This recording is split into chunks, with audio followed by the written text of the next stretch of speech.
স্প্রেডশিটের এই অসাধারণ জগতে সবাইকে স্বাগত। আজ আমরা দেখব কিভাবে সংখ্যা আর হিসাবের জটিল দুনিয়াটাকে ফর্মুলার সহজ কিছু জাদুতে একেবারে হাতের মুঠোয় নিয়ে আসা যায়। তাহলে চলুন শুরু করা যাক। তাহলে চলুন এক নজরে দেখে নিই আজকে আমরা কি কি বিষয় নিয়ে কথা বলবো। আমরা একদম গোড়া থেকে শুরু করে ধাপে ধাপে স্প্রেডশিটের কিছু চমৎকার আর দরকারি ব্যবহার দেখব। একবার ভাবুন তো, পরীক্ষার খাতা দেখা, মাসের খরচের হিসাব মেলানো বা ব্যবসার লাভ ক্ষতি বের করার জন্য এখনও কি সেই পুরনো দিনের মতো ক্যালকুলেটর বা খাতা কলম নিয়ে বসতে হয়? এতে কিন্তু শুধু সময় নষ্ট হয় না, ভুল হওয়ার একটা ঝুঁকিও থেকে যায়, তাই না? কিন্তু এই সব ঝামেলার একটা দারুণ সমাধান আছে, আর সেটার নাম হলো স্প্রেডশিট। এটা এমনই একটা শক্তিশালী টুল যা কিনা স্টুডেন্টদের পরীক্ষার রেজাল্ট বানানো থেকে শুরু করে বড় বড় অফিসের কর্মীদের বেতনের হিসাব পর্যন্ত সবকিছুকেই অনেক সহজ আর একদম নির্ভুল করে তোলে। আচ্ছা, তাহলে চলুন একদম মূল কথায় আসা যাক। স্প্রেডশিটে যে কোনো হিসাব করার জন্য একটা সবচেয়ে জরুরি নিয়ম আছে। সত্যি বলতে এই একটা নিয়ম মনে রাখলেই অর্ধেক কাজ কিন্তু হয়ে যায়। আর সেই নিয়মটা হলো এই সমান বা ইকুয়ালস চিহ্ন। এটাই হলো সেই জাদুর চাবি। যখনই কোনো সেলের মধ্যে এই চিহ্নটা দেওয়া হয়, স্প্রেডশিট সাথে সাথে বুঝে যায় যে এটা কোনো সাধারণ লেখা না, বরং একটা হিসাব শুরু হতে চলেছে। তো সমান চিহ্ন দিয়ে তো শুরু হলো, কিন্তু আসল হিসাবটা করা হবে কিভাবে? এর জন্য আমাদের খুব সহজ আর পরিচিত কয়েকটা গাণিতিক অপারেটর বা চিহ্ন সম্পর্কে জানতে হবে। এই যে দেখুন, যোগের জন্য প্লাস, বিয়োগের জন্য মাইনাস। তবে হ্যাঁ, গুণের জন্য কিন্তু আমরা তারকা বা অ্যাস্টেরিস্ক চিহ্নটা ব্যবহার করি, আর ভাগের জন্য ব্যবহার করি স্ল্যাশ। আর শতকরা, ওটার জন্য তো পার্সেন্টেজ চিহ্নটাই যথেষ্ট। এই সাধারণ চিহ্নগুলো দিয়েই কিন্তু সামনে অনেক জটিল হিসাবও করে ফেলা যাবে। চলুন একটা সত্যিকারের উদাহরণ দেখি, তাহলে ব্যাপারটা আরও পরিষ্কার হয়ে যাবে। এখানে একটা মাসিক বাজার খরচের তালিকা দেখা যাচ্ছে। চালের মোট দাম বের করার জন্য কি করা হয়েছে? খুব সোজা, চালের দাম যেটা সেল B3-তে আছে সেটার সাথে পরিমাণ মানে সেল C3 গুণ করে দেওয়া হয়েছে।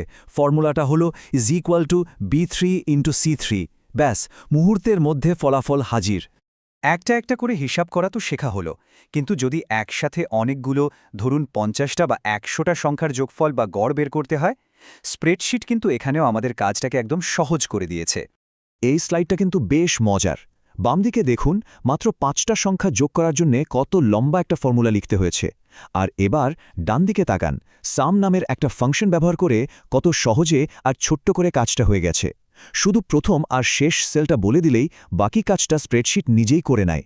তাহলে এই সাম ফাংশনটা আসলে কি? এটা হলো শত শত, এমনকি হাজার হাজার সংখ্যাকে এক নিমিষে যোগ করে ফেলার একটা দারুণ শর্টকাট।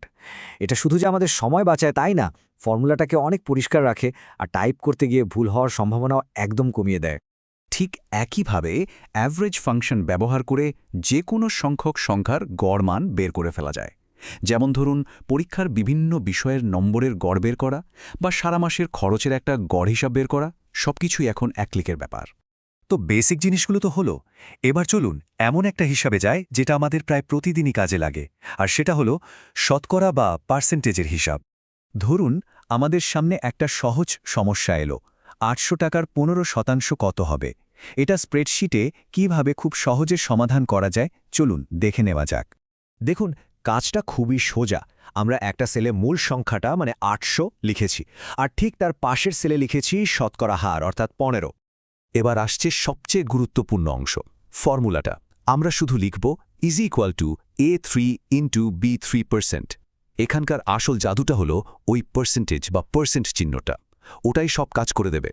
আলাদা করে 100 দিয়ে ভাগ করার মতো কোনো জটিলতায় যাওয়ার দরকারই নেই। আর এন্টার চাপার সাথে সাথেই ফলাফল আমাদের চোখের সামনে, একদম পারফেক্ট 120। দেখলেন তো স্প্রেডশিট কত দ্রুত আর নির্ভুলভাবে হিসাবটা করে ফেলল?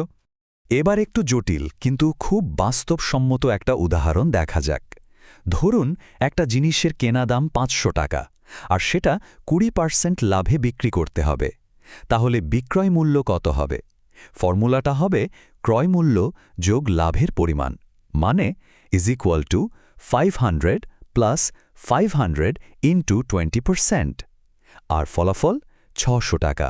তো আমরা কিন্তু বেশ কয়েকটা দারুণ জিনিস শিখে ফেললাম।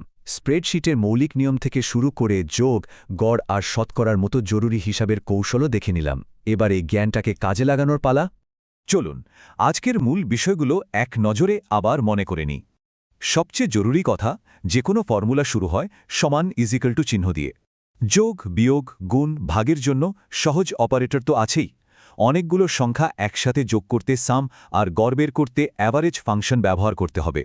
আর শতকরা হিসাব তো পার্সেন্টেজ চিহ্ন দিয়েই হয়ে যায়। আজকের এই আলোচনার পর আমাদের দৈনন্দিন জীবনের কোন হিসাবটা প্রথম স্প্রেডশিটে করে দেখতে ইচ্ছে করছে, সেটা হতে পারে মাসিক বাজেট, পরীক্ষার নম্বর বা নিজের শখের কোনো হিসাব। আজই চেষ্টা করে দেখুন আর নিজের কাজকে আরও সহজ ও নির্ভুল করে তুলুন।